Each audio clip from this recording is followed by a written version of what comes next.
कहते कृष्ण कहने से तर जाएगा, बाकी कुछ करने की आवश्यकता नहीं है। यहाँ पर एक बार जी कर्दम ऋषि की कथा आ रही है, बड़ी सुंदर। कहते कर्दम ऋषि जी थे, ब्रह्मा जी के पुत्र हैं ये। और कर्दम ऋषि को ब्रह्मा जी ने कहा, कहते जाओ सृष्टि की रचना करो। कर्दम ऋषि कहने लगे मुझे नहीं पढ़ना इन चक्रों में, मैं तो जा रहा हूं कृष्ण नाम जपने, नारायण नाम जपने, मुझे तो बस उसका नाम जपना है। ब्रह्मा जी की बात नहीं मानी, चले गए तपस्या करने। और कहते कर्दम ऋषि ने जो है 100 वर्ष तक तपस्या की है।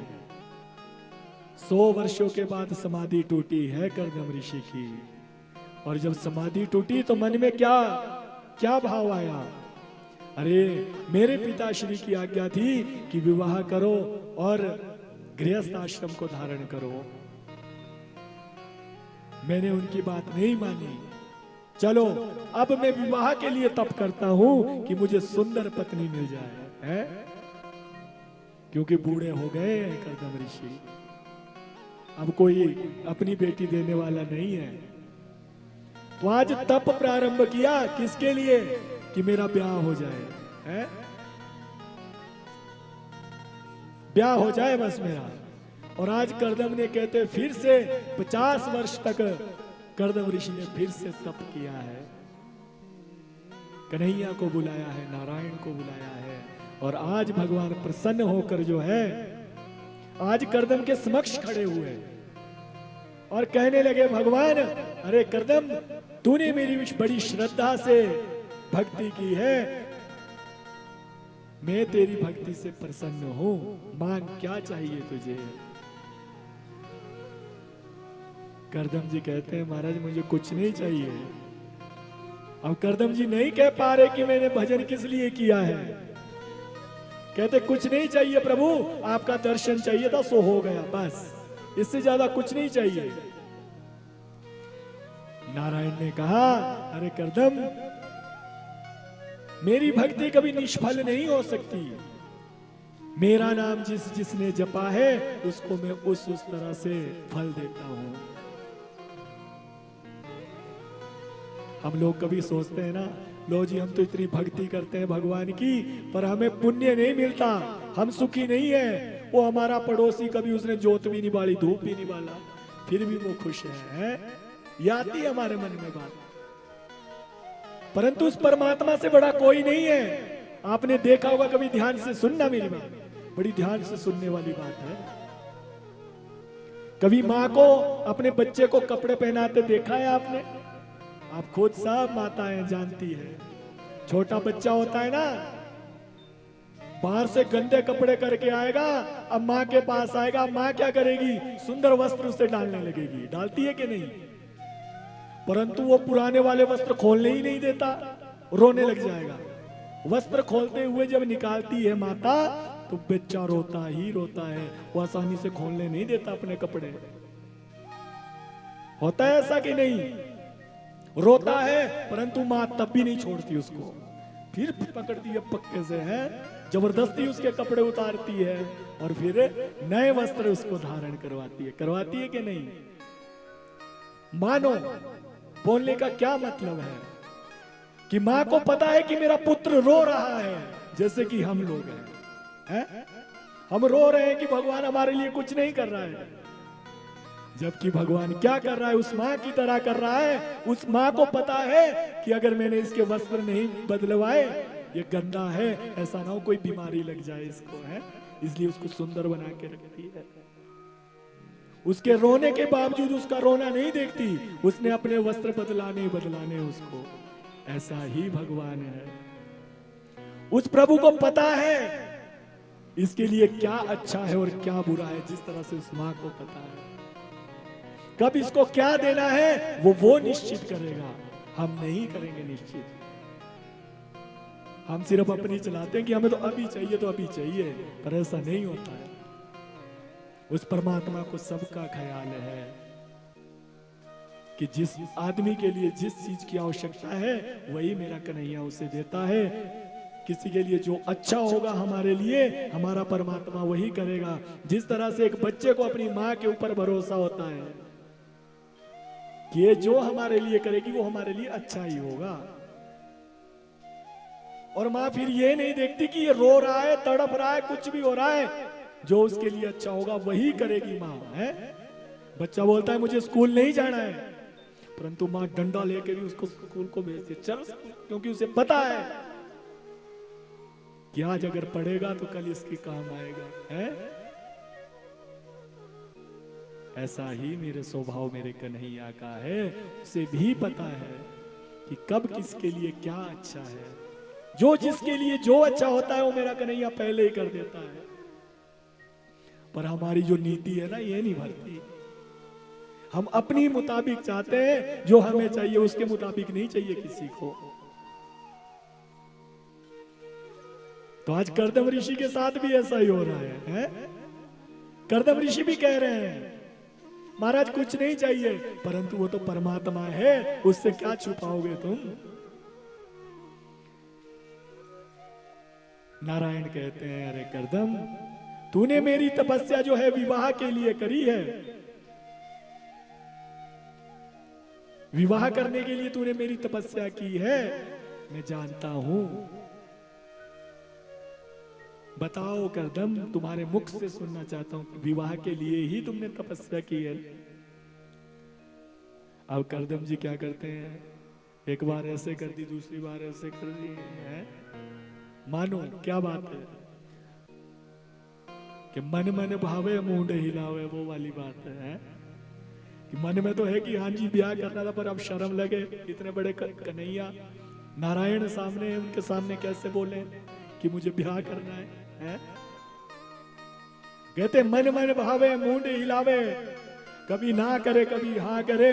तो आज नारायण कहते हैं अरे कर्दम शर्माओ मत, अरे मैं तो तुम्हारा रिश्ता भी लगा के आ गया हूं है।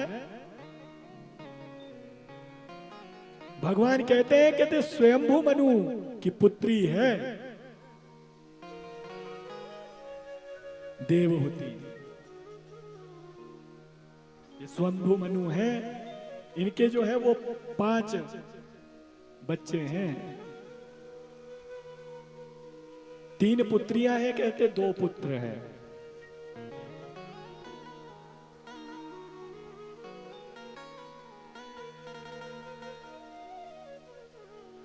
आकुति, आकुति, देवहूति और प्रसूति, ये 3 पुत्रियां हैं मनु महाराज की।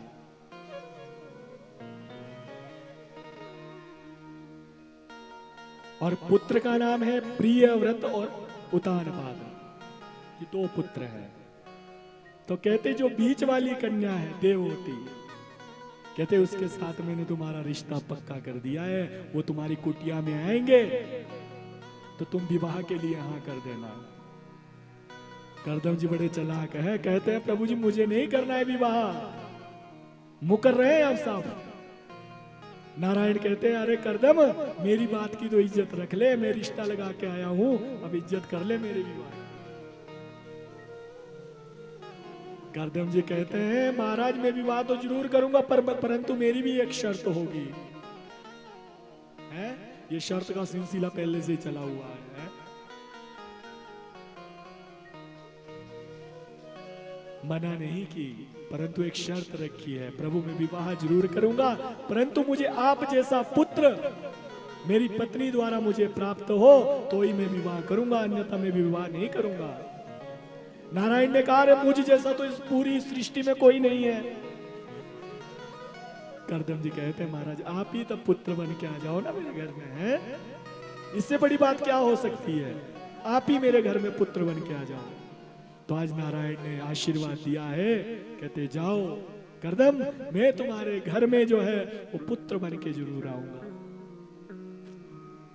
अब चले हैं अपनी कुटिया की तरफ कर्दम जी, और कर्दम जी अपनी कुटिया में जाकर आज क्या देखते हैं कि मनु शतरूपा जो है अपनी पुत्री देवहूति को लेकर जो है आज कुटिया में पधारे हैं। जैसे ही कुटिया में पधारे हैं आज कर्दम जी ने जो है 3 आसन लगाए हैं बैठने के लिए। 3 आसन रख दिए नीचे बैठने के लिए। मनु महाराज जी भी बैठ गए, शत्रुपा भी बैठ गई।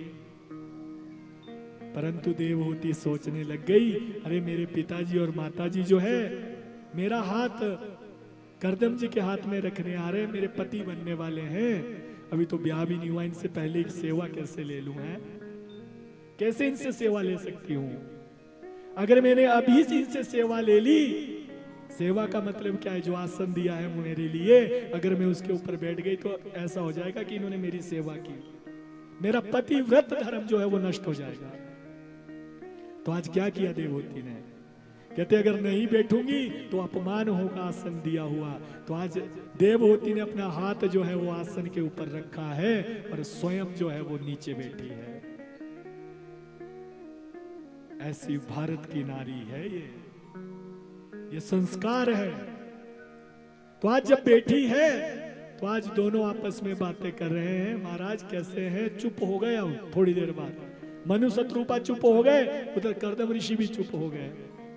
थोड़ी देर बाद जो है शत्रुपा जो पत्नी है मनु महाराज, उसने कोई नहीं मारी। कहते बात क्यों नहीं करते? अब बात करो शादी की है, फटाफट निपटाओ। कहते आपकी जगह में होती तो अब तक तो फेरे भी करवा दिए हैं। फिर क्या हुआ? करदम जी कहने लगे, करदम जी से कहने लगे, महाराज नारद मुनि जी घर में आए थे हमारे और उन्होंने बताया है कि आपसे हमारी कन्या का विवाह होगा, ऐसा संयोग बना है। तो मैं चाहता हूं कि आप मेरी पुत्री का हाथ जो है पाणी ग्रहण संस्कार करें, आप इसे स्वीकार करें। कर्दम ऋषि ने कहा, कहते मैं तैयार हूं विवाह के लिए, परंतु मेरी एक शर्त है। उससे भी शर्त रख ली वहां पे, अगर आपकी पुत्री को मेरी शर्त मंजूर हो तो मैं अभी विवाह कर लूंगा इनके साथ। मनु और शत्रुपा ने जो है देवहूति की तरफ देखा, जैसे ही देखा सिर हिला दिया। अभी शर्त भी पता नहीं है, सिर हिला दिया कि मुझे आपकी सब शर्तें मंजूर है महाराज। कैसा समय था वो कि माता पिता की आज्ञा ही सर्वोपरि होती थी। आज का समय तो ऐसा हो गया है, इंची टेप लेकर चलते। आज तो एक आधा इंच भी कम नहीं होना चाहिए, बराबर जोड़ी होनी चाहिए है, तभी ब्याह होगा। 36 गुण अब गुण निकालेंगे, फिर पता नहीं महीने भर टिकना वो रिश्ता के 2 महीने टिकना है, उतने में तलाक के कागज पहले आ जाते हैं। कारण है इसके पीछे भी बहुत बड़ा, पर हम लोग उस चीज को देख नहीं पा रहे हैं। क्यों? क्योंकि हम उस संस्कृति को अपनी भूल चुके हैं। हम लोगों ने खाने पीने के ऊपर बहुत खर्च करना शुरू कर दिया है।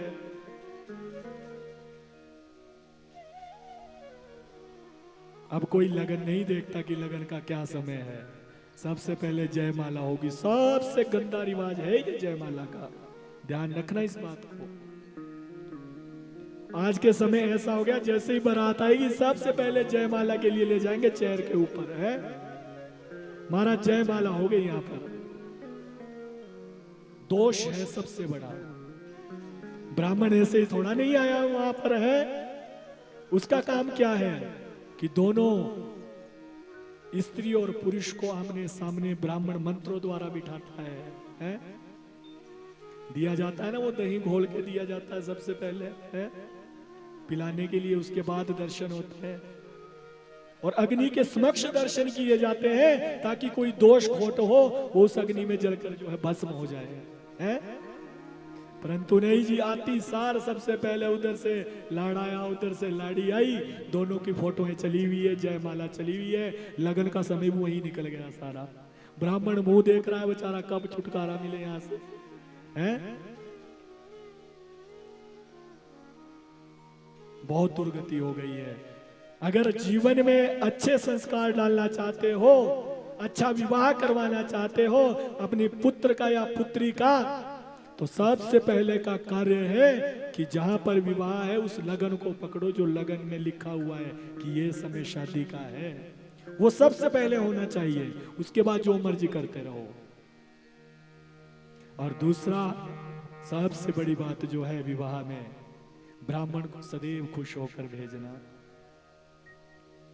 ब्राह्मण की बहुत दुर्गति है विवाह में, सबसे ज्यादा। विवाह से बड़ा दुर्गति कहीं नहीं है। ब्राह्मण के अनुष्ठानों में भी अच्छा है, परंतु जहां पर विवाह होता है वो सबसे गंदी जगह है ब्राह्मण के लिए। परंतु सोचो, ब्राह्मण के बिना वो कार्य भी नहीं हो सकता। क्या सभ्यता बनाई है लोगों ने, है? इतना बड़ा यज्ञ है वो, कन्यादान सबसे बड़ा यज्ञ है। कन्यादान हो रहा है वहां पर, और क्या कर रहे हैं वहां पर कन्यादान में? शास्त्रों में सबसे पहले लिखा है, कोई भी धर्म का कार्य करवाओ उसमें मीट और शराब त्याज्य है, ये नहीं करना चाहिए। परंतु आजकल तो जो ब्याह होता है ना, मान्यता है, सबसे पहले ड्रिंक करके हवन के पास ही बैठे रहते हैं। यहां तक कि वो झोली भी उनके पास होती है, पैसों वाली है। कभी धक्का इधर को लगे, कभी इधर को लगे। ब्राह्मण के साथ बिठाया हुआ है मामा, पंडित जी पकड़ पकड़ के कर रहे हैं। उसको क्या पता लग रहा है?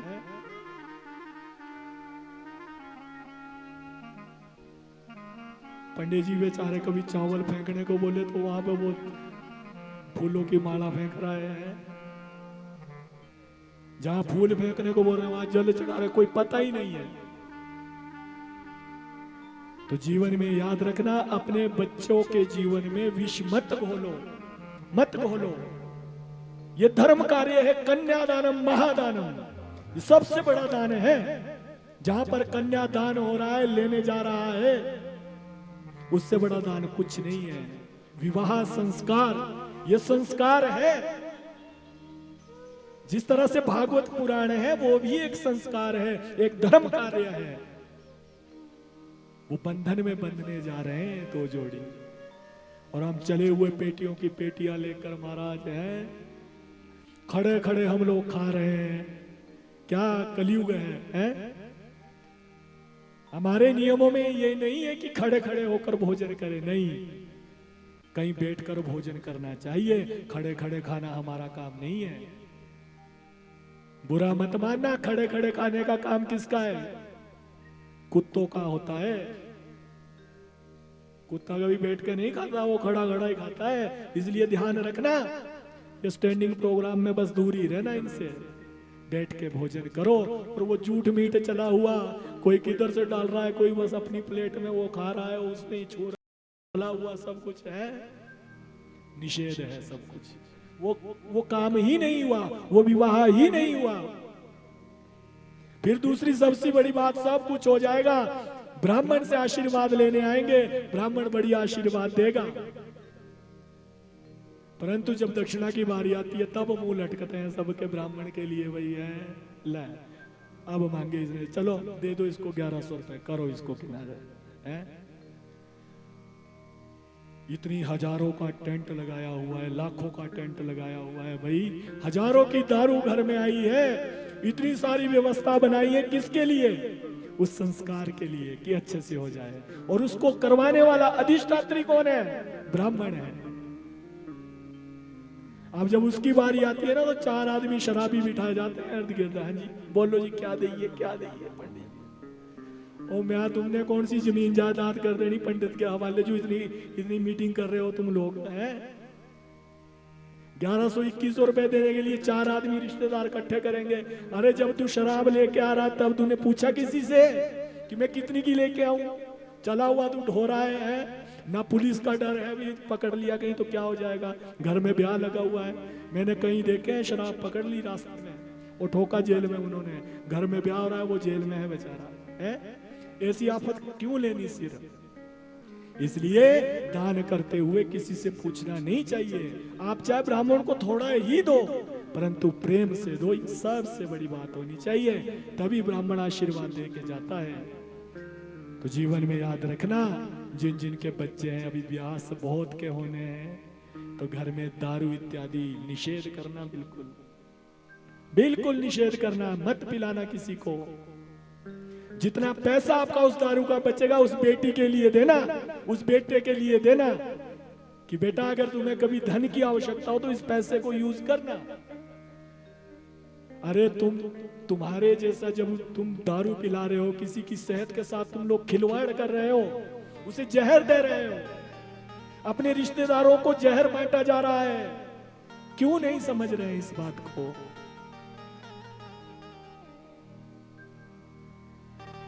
क्यों नहीं समझ आ रही है कि हम जहर बांट रहे हैं सबको?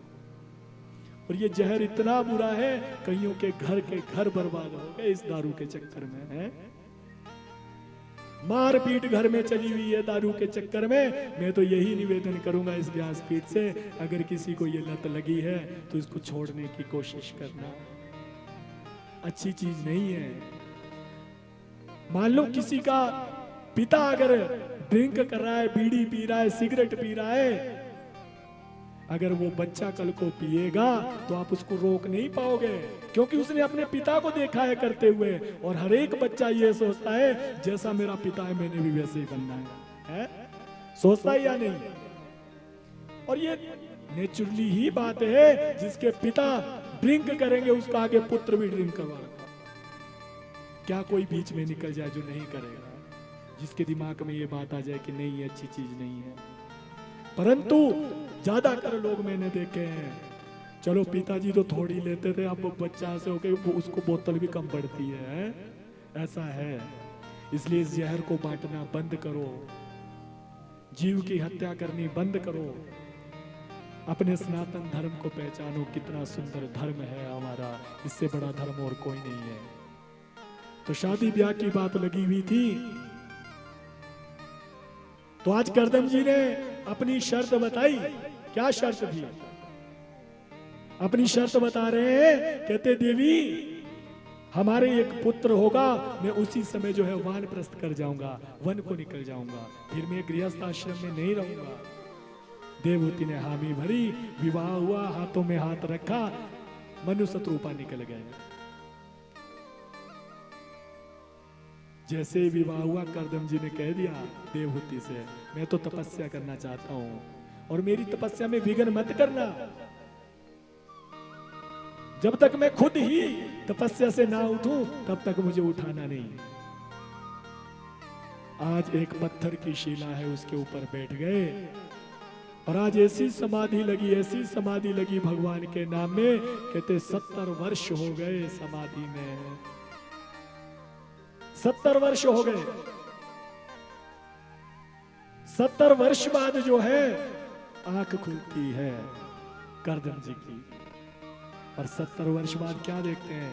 सामने कोई बूढ़ी स्त्री बैठी है जिसके केश सफेद हो गए हैं, पहचान नहीं पाए। पूछने लगे, अरे देवी तुम कौन हो, कहां से आई हो? हैं? तो वो देवी कहने लगी, देवहूति महाराज मैं और कोई नहीं हूं, मनु शत्रुपा की पुत्री हूं, देवहूति मेरा नाम है। याद कीजिए महाराज, 70 वर्ष पीछे जाइए, मेरे पिताजी और माताजी आए थे, आपके साथ पाणी ग्रहण संस्कार हुआ है मेरा महाराज, आपकी धर्मपत्नी हूं मैं। तब धुंधला धुंधला याद आने लगा करदम जी को। कहते हाँ याद आ रहा है। कहते देवी तुम इतने वर्षों तक मेरे ही पास रही। देवहूति ने क्या किया इतने वर्षों में? अपने पति की निरंतर सेवा करती रही है, गीले कपड़े से तन को पोंछना, और अपने आप खाने को कुछ नहीं था, सूखे पत्ते चबा चबा कर उसने 70 वर्ष काटे हैं। आज का समय ऐसा है, अगर एक दिन घर में कोई अनाज ना हो तो वह दूसरे दिन तो अपने मायके ही दिखती है। ओ जी ये तो मेरे तो पेट का भी पूरा नहीं कर सकता, इसने करना क्या है? परंतु शिक्षा लो देवहूति से, जिसने अपने पति के लिए अपना सारा जीवन व्यतीत कर दिया, 70 वर्ष निकाल दिए सेवा में, पत्ते खाकर फल खाकर, वन से जो फल मिलते थे वही खाकर गुजारा करती थी। आज करदम जी की आंखों में भी आंसू आ गए। करदम जी कहने लगे, अरे देवी तू इतने समय तक यहीं पर बैठी रही, अपने मायके क्यों नहीं चली गई? महाराज मायके तो चली जाती, परंतु आप तो समाधि में थे, आप जब तक आज्ञा नहीं देते तो मैं कैसे जा सकती थी? आपकी आज्ञा लिए बिना मैं नहीं जा सकती थी, इसलिए प्रभु मैं आपकी सेवा करती रही। करदम जी की आंखों से झरझर आंसू बहने लगे। अरे देवी, तुझ जैसी पत्नी पाकर मैं धन्य हो गया है। मांग तू क्या चाहती है, आज मैं जो तू मांगेगी वो मैं तेरे लिए दूंगा। देवहूति कहने लगी, महाराज मुझे तो कुछ नहीं चाहिए, परंतु हाँ, जिस समय माता पिता आए थे उस समय आपने एक शर्त रखी थी कि मेरे घर में जब एक पुत्र होगा तो मैं वानप्रस्थी हो जाऊंगा। हमारे अभी कोई संतान नहीं हुई महाराज, 70 वर्ष हो गए, बुढ़ापा आ गया, पर वो बच्चा नहीं हुआ, संतान नहीं हुई। हम गृहस्थ आश्रम में प्रवेश नहीं कर पाए अभी तक। करदम जी ने देखा इसके मन में गृहस्थ आश्रम में जाना चाहती है, तो कहते सामने ही सरोवर था, हाथ में जल लिया और 70 वर्ष का जितना भी पुण्य था वो हाथ में लेकर उस सरोवर में उस जल को डाल दिया और देवहूति से कहा, आओ देवहूति इसमें डुबकी लगाओ। और करदम और देवहूति ने जैसे ही उस सरोवर में डुबकी लगाई तो क्या हुआ, कहते देवहूति 18 वर्ष की हो गई और करदम जी जो है वो 20 वर्ष के हो गए। बोलिए श्री बांके बिहारी लाल की। सुंदर काया हो गई दोनों की। और कहते एक विमान आया आकाश से। देखो करदम ऋषि ने अपनी तपस्या से ही, ऐसे वैज्ञानिक हैं कि हजारों वर्षों पहले विमान को तैयार कर दिया। हमारे इंजीनियर तो अब उन्होंने किया, पर उन्होंने मन से चलने वाला, मन की गति से चलने वाला विमान पहले ही तैयार कर दिया था। और आज देवहूति को कहा, चलो देवहूति इसमें बैठो। और करदम और देवहूति कहते उस रथ में बैठे और कहते 100 वर्षों तक वो आकाश में ही भ्रमण करता रहा। इन 100 वर्षों में कहते देवहूति के 9 कन्या हो गई पैदा, 9 बेटियां हुई है। जब 9 बेटियां हो गई, अब करदम जी जब अपनी कुटिया के पास आए, अब कहने लगे देवहूति से 100 वर्ष बाद, कहते अब मेरा मन विरक्त हो गया है, कहते मैं अब वन में जाना चाहता हूं, अब मैं भगवान की तपस्या करना चाहता हूं। इस गृहस्थ आश्रम में तो जितने जाते रहो उतने फंसते जाओगे, कहते मैं अब जाना चाहता हूं। परंतु देवहूति ने फिर से हाथ पकड़ लिया, महाराज ये 9 कन्याएं हो गई हैं, इनका विवाह कौन करेगा है? तुम तो पैदा करके चल दिए, मैं क्या करूंगी? पहले इनका विवाह करो और प्रभु याद करो, आपने एक वचन दिया था कि एक पुत्र होगा, अभी पुत्र नहीं हुआ, ये तो पुत्री है सब है। अब करदम जी लगे सोचने, हे भगवान, हे नारायण, तुमने आशीर्वाद तो दिया था कि पुत्र बनकर आऊंगा, यहाँ तो 9 कन्या हो गई, अभी कब आओगे प्रभु? तो नारायण कहते मैंने ये कहा था कि मैं आऊंगा, ये नहीं कहा था कि प्रथम ही बन के आऊंगा पुत्र। तो 9 कन्याओं के बाद जो है आज फिर से जो है देवहूति गर्भवती हुई।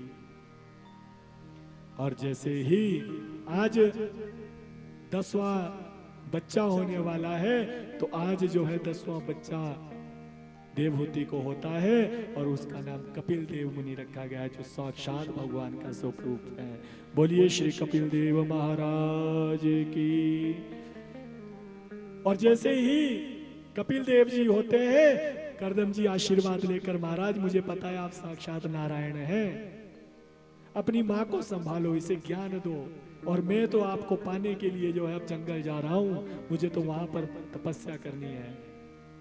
आज करदम जी निकल गए और करदम जी ने बड़ा सुंदर उपदेश अपनी माता के लिए दिया है। बोलिए श्रीमद् भागवत महापुराण की जय। उसके बाद शंकर और पार्वती का प्रसंग आता है, आप सब ने सुनी है। कहते शंकर भोलेनाथ ने बहुत रोका सती को, दक्ष के घर में यज्ञ था, बहुत रोका भगवान ने, पर नहीं रुकी, अपने पिता के घर जाकर पहुंची है। बहुत प्रयत्न किया भगवान ने रोकने का। कई बार हमारे साथ भी होता है ऐसा, हम किसी को रोकने का प्रयत्न करते हैं पर वो रुकता नहीं है। पर जब कोई ज्यादा बोल रहा है रुकने के लिए तो रुक जाना चाहिए, कोई पता नहीं आगे क्या हो जाए, हैं? तो कहते रोक दिया, रोकने की कोशिश की पर नहीं रुकी सती, पहुंची है और अपमान शंकर भोलेनाथ का किया है, हैं? शंकर भोलेनाथ का अपमान हुआ है, वो सह ना सकी सती और अपने शरीर का त्याग किया है। उसके बाद पार्वती मैया के स्वरूप में आई है, कौन? सती महारानी है। और फिर भगवान जी के साथ, शंकर भोलेनाथ जी के साथ उसका विवाह होता है। आइए एक शंकर भोलेनाथ की स्तुति करेंगे और फिर आगे की कथा, सिर्फ ध्रुव की कथा सुनाऊंगा, बड़े प्रेम से वो कथा श्रवण करेंगे और इसके बाद कथा को विश्राम देंगे। बोलिए शंकर भोलेनाथ की जय। शंकर भोलानाथ हमारा तुम्हारा, हमारा तुम्हारा। शंकर भोलानाथ हमारा तुम्हारा, हमारा तुम्हारा। महाकाल की नगरी में, महाकाल की नगरी में पाऊं जन्म दोबारा। शंकर भोलानाथ हमारा तुम्हारा, हमारा तुम्हारा।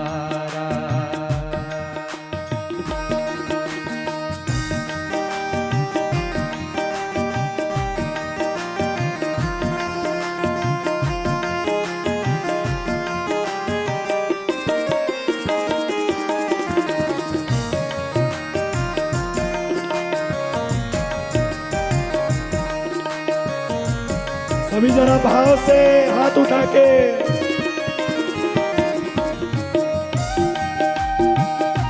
हरि बोल।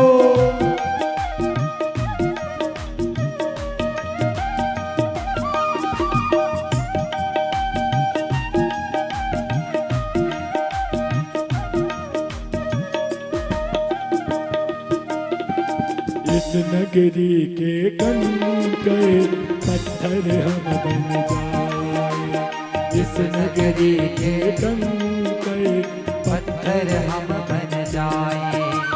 भक्त हमारे ऊपर चढ़कर मंदिर जाए, भक्त हमारे ऊपर चलकर मंदिर जाए।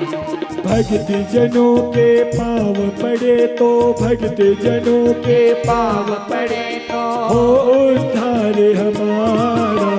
शंकर भोलानाथ हमारा तुम्हारा, हमारा तुम्हारा।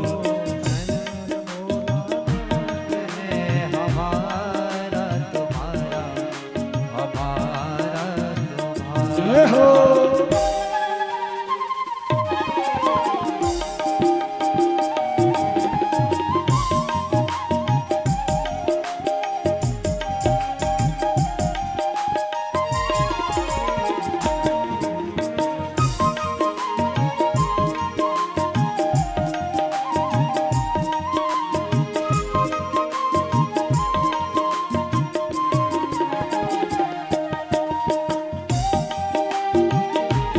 हरि बोल।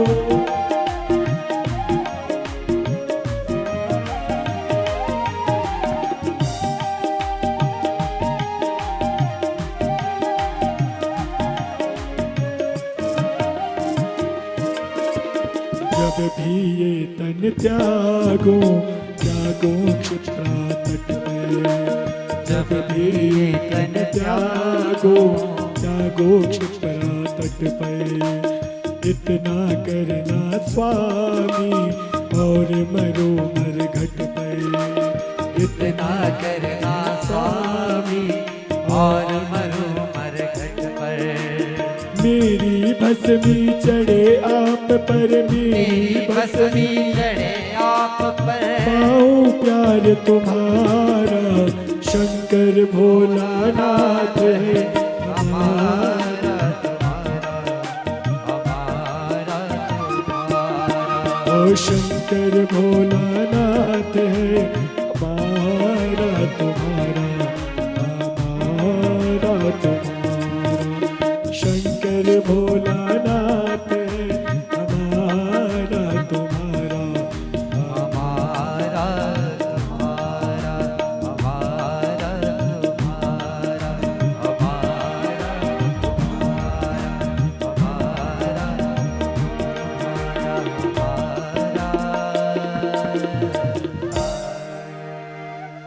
बोलिए शंकर भोलेनाथ की, शंकर भोलेनाथ की।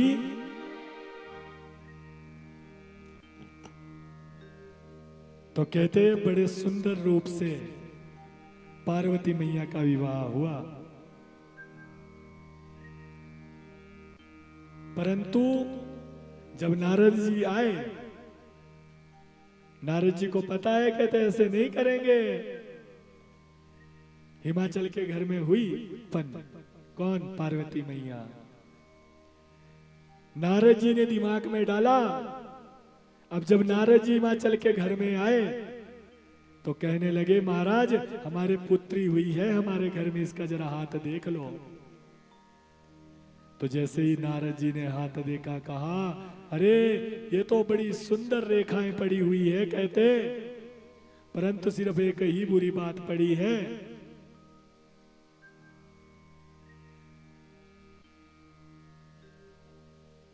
हाथ जब देखने लगे ना तो कहते जो सबसे छोटी उंगली है ना, यहाँ पर एक रेखा होती है, विवाह की रेखा बोलते हैं उसको, है? सबसे छोटी उंगली के साथ ही होती है। अब मत देखो, अब हो गया, आपका हो गया। अब देख के कोई फायदा नहीं, अब जो मिलना था वो मिल गया। हाँ, जिनका नहीं है हुआ है वो देख सकते हैं। तो कहते जो वो रेखा थी, कहते वो टेढ़ी पड़ी हुई थी थोड़ी सी। तो नारद जी कहने लगे, कहते ये रेखा टेढ़ी है भाई। अब पार्वती मैया की जो माता है वो विचलित हुई। महाराज क्या होगा? कहते इसका जो विवाह होगा वो किसी भिखारी से होगा, नंग धड़ंग रहने वाला होगा, जटाएं खुली हुई होगी उसकी, संत जैसी प्रवृत्ति होगी, धन नहीं होगा, राख को भस्म को अपने शरीर में लगाए होगा, है? और भस्म भी ऐसी वैसी नहीं, चिता की भस्म को लगाने वाला होगा। ऐसा स्वरूप है कहते इसके पति का। तो बड़ी चिंतित हुई, कहने लगी, अकेले में ले गई अपने पति को और कहने लगी पार्वती की माता कहने लगी अपने पति से, महाराज हम अपनी कन्या को जीवन भर अपने घर में ही रख लेंगे और ऐसे पुरुष से विवाह नहीं करेंगे, है? ऐसे विवाह नहीं कर सकते हम इसका। शंकर भोलेनाथ के विवाह की इतनी सुंदर कथा है, इतनी सुंदर कथा है कि अगर 2 दिन भी सुनाऊंगा तो भी खत्म होने वाली नहीं है। मैं चाह रहा हूं कि थोड़ी सी आपको कथा शिव की ही सुना लूं, ब्याह की, जितना का समय है। ध्रुव चरित्र थोड़ा सा सूक्ष्म में सुनाऊंगा कल को। तो कहते विवाह होने लगा, कहने लगी, कहते हमने नहीं करना है विवाह, ऐसे पुरुष से मैं अपनी बेटी नहीं दूंगी। और ये हर एक माँ का होता है? हर एक माँ सोचती है कि जो मेरी बेटी का घर वाला हो ठीक पैसे वाला हो भाई, जैसा दुख मैंने अपने वाले के साथ देखा मेरी बेटी को ना देखना पड़े बस, है? बड़े सुंदर श्लोक में कहा है, कन्या वर्यते रूपम माता वित्तम पिता श्रोतम बांधवा कुलम मिष्ठानम। काय कहते जो लड़की है, कन्या है, वो क्या कहती है? कन्या वर्ते रूपम, कहते वो सिर्फ रूप को देखती है, उसे और किसी चीज से लेना देना नहीं है। वो तो बस ये सोचती है कि मेरा पति बस सबसे सुंदर हो, है? ताकि जब कुनिहार के बाजार में घूमूं सब बोले क्या जोड़ी जा रही है अभी दोनों की, है? उसे धन से कोई लेना देना नहीं है, उसे रिश्तेदारों से कोई लेना देना ही है, कैसे भी है सब चलेंगे, पति सुंदर होना चाहिए मेरा। देखो अलग अलग भेष है सबके। माता वित्तम, माता क्या चाहती है? पैसे वाला होना चाहिए, काला कलूटा लंगड़ा सब चलेगा, बस पैसे वाला होना चाहिए ठीक ठाक। गरीबी नहीं होनी चाहिए घर में, जैसे मैंने बहुत गरीबी देखी है, मेरी बेटी ना देखे आगे। ये माँ का भाव है विवाह का अपनी पुत्री के प्रति। परंतु पिता का भाव क्या है? अपनी बेटी का विवाह वो भी करना चाहता है, पर उसका भाव कुछ अलग है। वो सोचता है कोई बात नहीं, पैसे कम हो कोई बात नहीं, धन भी कम हो कोई बात नहीं, रूप भी गोरा ना हो कोई बात नहीं, चलेगा, पर 4 आदमी में बैठने जुगा होना चाहिए, उसकी इज्जत होनी चाहिए। बस मेरी बेटी का जो पुत्र आगे पति हो, वो बस 4 आदमी में बैठने लायक इज्जत हो, सारे लोग उससे माने, ये उसका व्यवहार है। फिर कौन आते हैं? अब आते हैं चाचे ताऊ हैं, जो अरे परे होते हैं, हमारे रिश्तेदार सगे संबंधी। उनकी सोच क्या होती है? उनकी एक ही सोच होती है कि जब ब्याह में बाराती बन के जाएंगे तो अंगूठियां पड़ेगी सोने की के कंबल से काम चला देंगे, हैं? उनकी ये सोच होती है कि अच्छा खानदान होना चाहिए भाई, जो मतलब अपने रिश्तेदारी को समझे, हैं? इंग्लिश की बोतलें बड़ी बड़ी लेके आए जो है, अच्छे से सेवा हो। और शेष मित्र जना, जितने भी हम तुम जैसे लोग जाते हैं ना शादी में, हम लोगों को किसी से लेना देना नहीं होता, ना लड़की से ना लड़के से, कई बार तो शक्लें भी नहीं दिखती उनकी। हमारे को मिष्ठानम कहते, जो हम तुम जैसे लोग हैं हमारे को बस खाने की पड़ी देती, बस नंबर लग जाए खाने का जल्दी से, ताकि जो शगुन लगाया वो पैसे पूरे यहीं पर हो जाए, चाहे बेशक 4 दिन सोना क्यों ना पड़ जाएगा, है? हमारे को किसी से लेना देना नहीं है, हमें पता है हमें कुछ नहीं मिलने वाला है, हमें तो बस खाना ही मिलेगा। वो सोचते खाने में अच्छा अच्छा क्या है, बस खाने की पड़ी है, खाना खाया आपने, शगुन लगाया, चलो भाई घर को, बस इतना काम है। ये सबकी अलग अलग प्रवृत्ति बताई है। तो आज मैना भी यही कह रही है, कहते मुझे ऐसे आदमी से ब्याह नहीं करना है। परंतु फिर नारद जी कहने लगे, कहते ऐसा नहीं है, अगर आपकी पुत्री का विवाह शंकर भोलेनाथ के साथ हो जाए तो कहते ये अमंगल जो है वो मंगल में परिवर्तित हो जाएगा। जब पार्वती मैया के कानों में कहते ये बात पड़ी, अब जैसे जैसे बड़ी हुई, अब मन में ही धारणा कर ली कि मुझे तो शंकर भोलेनाथ से ब्याह करना है। समय व्यतीत हुआ, जंगल को चली गई तपस्या करने, तपस्या की शंकर भोलेनाथ की। शंकर भोलेनाथ ने परीक्षा ली, 7 ऋषि भेजे, परीक्षा में उत्तीर्ण हुई, सफल हुई। आज शंकर भोलेनाथ स्वयं आए हैं और आज वरदान दिया है कि मैं तेरे साथ विवाह करूंगा। पार्वती मैया घर आई, अब तैयारियां शुरू हुई, कहते ब्याह की, ब्याह की तैयारियां शुरू हुई। सारे देवी देवता आ गए, कहते हमने भी शंकर भोलेनाथ को तैयार करना है? अब शंकर भोलेनाथ को लगे जी विष्णु भगवान आए, इंद्र वगैरह आए, कहते हम भी तैयारी करते हैं, पर तैयारी करे कहां से यही पता नहीं लगे शंकर भोलेनाथ का है। शंकर भोलेनाथ को कहते हैं महाराज आपकी इतनी बड़ी बड़ी जटाएं, इसमें तो मुकुट भी फिट नहीं होगा, है? शंकर भोलेनाथ कहते हैं, कहते मैं जटाओं का ही मुकुट धारण करूंगा। महाराज आपके गले में सुंदर सुंदर हार डाले हैं, पैसे वाले हैं, नोट वाले हार चले हुए आजकल बड़े हैं, परंतु आपके गले में तो ये बिच्छू लटके हुए हैं, सर्प लटके हुए, कैसे डाले? कहते मेरा यही श्रृंगार है। कहते शंकर भोलेनाथ ने और भी जितने भी सर्प थे सबको गले में धारण कर लिया है। कहते ये मेरा श्रृंगार है।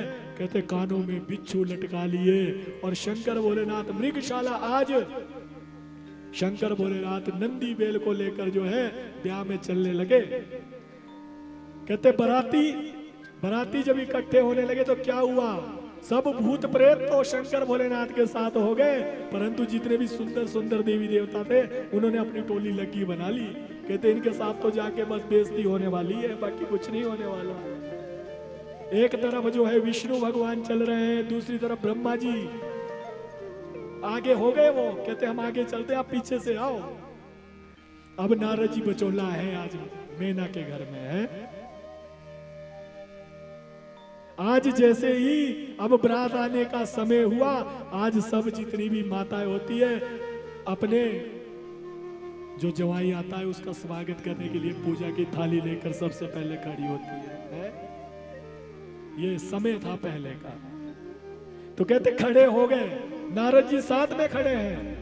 सबसे पहले कौन आया? कहते हैं सबसे पहले इंद्र के साथ जितने भी देवता थे उनकी टोली आई। और जब इंद्र आया, आज मैना ने देखा और नारद जी को इशारा करने लगे, अरे ये है मेरा जमाई, ये तो बहुत सुंदर है। कहते हैं नारद जी कहने लगे, नहीं नहीं नहीं, ये नहीं है, ये तो नौकर रखा हुआ है शंकर भोलेनाथ ने। कहते बरखा बारिश पानी करने के लिए, तो उसके लिए है, इन्होंने रखा हुआ है, तो नौकर है उनका, ये नहीं है आपका दामाद।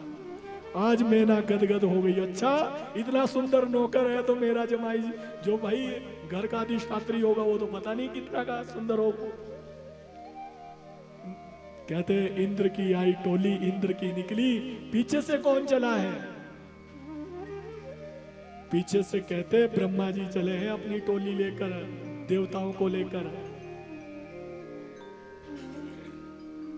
जैसे ही ब्रह्मा आए, आज ब्रह्मा का स्वरूप देखकर भी जो है वो गदगद हो रही है मैना। कह रही है नारद जी ये आए मेरे दामाद जी। अरे नहीं नहीं नहीं, ये नहीं है, ये तो सृष्टि को रचने के लिए इनको किया है उन्होंने तैयारी, ये नहीं है। निश्चिंत रहे, अभी नहीं आए वो, अभी तो इनको भेजा है कि व्यवस्था देखो वहां जाके। आज सोच रही है, अच्छा जिसने पूरी सृष्टि का रचना की है वो नौकर भी इतना सुंदर है, मेरा जमाई पता नहीं कितना होगा है। सभी सहेलियां गदगद हो रही है कि आज पता नहीं कौन सा दामाद कितना सुंदर आने वाला है? लो जी ब्रह्मा जी निकले, पीछे से कौन आ रहे हैं? पीछे से आ रहे विष्णु भगवान जी। जैसे ही विष्णु भगवान जी आए, इतना सुंदर स्वरूप विष्णु भगवान ने अपना बनाया है, आज मैना गदगद हो गई। कहते ये तो साक्षात ही मेरे दामाद है, यही होंगे मेरे दामाद। नारद जी से कहने लगी यही है ना, बस अब तो मैंने पहचान लिया। अरे नहीं नहीं नहीं, ये नहीं है, ये तो पीए आया है उनका, ये पीए है रखा हुआ, ये नहीं है। अभी तू निश्चिंत रहे, इसके बाद आएगा तेरा जमाई, ये तो पीए है। आज इतनी खुश हो रही है कि नारद जी धन्यवाद कर रही है नारद जी का बार बार, आप हमारे लिए इतना सुंदर रिश्ता लेके आए हैं जिसके इतने इतने सुंदर सेवक हैं। नारद जी ने कहा, अब नारद जी को पता कि अब शंकर भोलेनाथ आने वाले हैं। मैना को कह दिया कि इसके बाद जो आएगा बस वही तेरा दामाद है, मुझे थोड़ा सा व्यवस्था देखनी है, मैं देख के आता हूँ। खिसक गए वहां से। और अब जब शंकर भोलेनाथ की टोली आई तो कैसी आई? शंकर भोलेनाथ ने अपना मुख ही छुपाया हुआ है। कैसे? बैल के ऊपर उल्टे बैठे हुए हैं, पीठ करी हुई है मैना की तरफ को है, उल्टे बैठ कर आ रहे हैं बैल के ऊपर। और साथ में भूत प्रेत चले हुए हैं, सारी टोली नाचते हुए चली हुई है। और भूत प्रेत भी इतने खतरनाक भूत प्रेत हैं कि आवाज तो आती है पर मुख नहीं दिखता। किसका मुख देख रहा है, उसका पेट ही नहीं दिख रहा है। इतने भयंकर स्वरूप में जो है शंकर भोलेनाथ की बारात आज मैना के आंगन में पहुंचती है। कहते हैं जब मैना ने शंकर भोलेनाथ को पीठ में देखा, पीठ फेरे हुए देखा, तब तक तो कहते कुछ नहीं हुआ, परंतु जैसे ही नंदी से नीचे उतरे, शंकर भोलेनाथ का स्वरूप देखकर हाथ में जो थाली थी वो नीचे गिर गई, बेहोश हो गई एकदम से गिर के। पानी रखा हुआ था, टीका रखा हुआ था, सब नीचे गिर गया। और जैसे ही नीचे गिरा, सब सहेलियों ने उठा के भागे अंदर, किवाड़ लगा दिए, बंद कर दिए दरवाजे सारे महलों के। और साथ में विष्णु भगवान जी खड़े हुए हैं। विष्णु भगवान जी साथ में खड़े हैं। शंकर भोलेनाथ को कह रहे करवा दी ना बेइज्जती हमारी है, बेइज्जती करवा के रख दी कहते आपने, हमने बोला था सुंदर बन के चलो। शंकर भोलेनाथ बोलते हैं अरे मैं तो सुंदर ही बन के आया हूं है, कहते महाराज सब डर के भाग गए यहां से, थाली भी नीचे गिर दी। कहते अब शकुन हो गया ये तो। विष्णु भगवान से कहते हैं शंकर भोलेनाथ नहीं नहीं ऐसा कुछ नहीं हुआ। कहते देखो जोत की थाली भी लेके आई थी मैंने तुम्हारी आरती उतारने, वो भी यहीं फेंक दी। कहते तुम्हें पता नहीं है जब मैना ने मेरा स्वरूप देखा है तो उसे लगा इन चीजों की कोई आवश्यकता ही नहीं है, फेंको इनको पर है। जब उसने मेरे सर के ऊपर चंद्रमा देखा तो उसने देखा मेरा दीपक किस काम आएगा, उसने वो फेंक दिया। कहते फिर ये जल का लोटा भी फेंक दिया, आपके चरण दुलाने थे। कहते मेरे सिर के ऊपर साक्षात गंगा बेटी है, उसने देखा इतना लोटा क्या करना जिसके सिर पे गंगा बेटी है, फेंक दिया। कहते टीका लगाने के लिए आई, वो सिंदूर भी फेंक दिया। कहते महाराज नारायण जी आप चिंता ना करो, उसने तीसरी आंख देख ली मेरी, उसने सोचा इसमें क्या फर्क पड़ने वाला, टीका लगा के साफ फेंका, उसने चली गई अंदर वो। तो कहते किवाड़ क्यों लगा दिए हैं, किवाड़ लगा दिए, दरवाजे बंद कर दिए। शंकर भोलेनाथ कहते हैं अपना अपना ये होता है, सबका रिवाज होता है, क्या पता इनके ऐसे रिवाज होगा कि जो एक बार बारात आए तो दरवाजे बंद कर देते होंगे, थोड़ी देर बाद खोल लेंगे, कोई बात नहीं, चिंता मत करो, ये कोई बात नहीं है। अब सबने अब जब पार्वती के पिता समक्ष में आए तो उन्होंने कहा महाराज पहले बैठेंगे, आप क्या करेंगे। जितने भी देवी देवता थे सब ने कहा महाराज बैठेंगे, बाद में सबसे पहले भोजन करवा दो, क्योंकि सब देवी देवताओं को यह शक है कि यहां से बारात पीछे ना चल जाए, ऐसा भी कुछ खा तो ले, पेट तो भर ले, उसके बाद जो होगा देखा जाएगा। तो कहते हैं शंकर भोलेनाथ की पूरी भूत की टीम बेटी भोजन करने सबसे पहले है, सेवकों को लगाया है भोजन देने के लिए, कहते भोजन करवाओ इनको। कहते पत्तल फेंक रहा है, आज जो पत्तल वाला था ना वो चल रहा है, एक को पत्तल दी, दूसरे को पत्तल दी। अब जब तीसरा भूत आगे आया तो वो खड़ा हो गया, जो पीछे से पानी देने वाला था ना वो पूछ रहा है अरे खड़ा क्यों हो गया, देता क्यों नहीं है।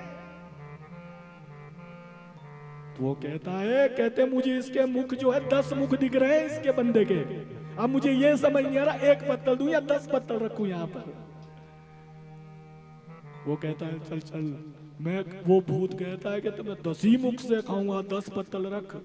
उसने डर के मारे पत्तल फेंकी, चल आगे, वहां से आगे जाकर देखता है फिर खड़ा हो गया, वो खड़ा हुआ,